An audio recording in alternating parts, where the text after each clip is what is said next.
it's not just RPGs that get to be tactical. There's this huge body of games, many even predating the video game industry as a whole, dealing with tactical combat on the ground, in the air, in outer space, in history, in the future, and anywhere two people are willing to beat each other up.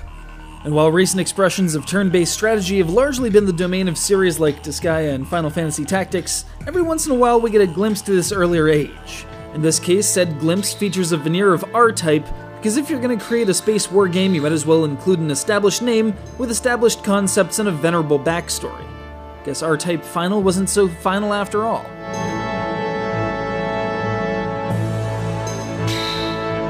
The game takes place in only 2 dimensions in space, which might be a bit disappointing, but if you think about it, it's an adaptation of a 2D shmup, so it's actually more accurate to the source material.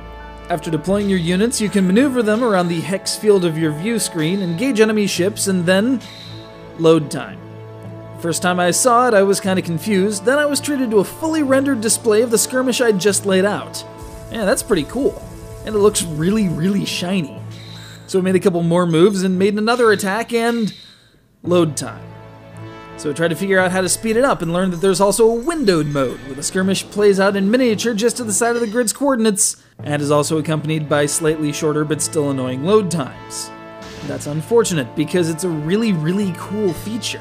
It just breaks up the pace of the game a bit too much.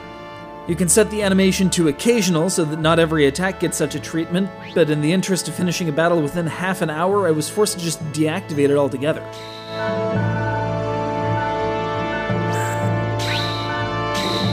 When you're not staring at loading screens, you've got a series of missions to complete, new units to build, pilots to assign to these squads, various debris floating in space that you can collect to build new ships, an ad hoc 2-player versus mode, and, in what seems a concession to the rather sluggish nature of the game, unlockable loading screens, so at least you can look at something different.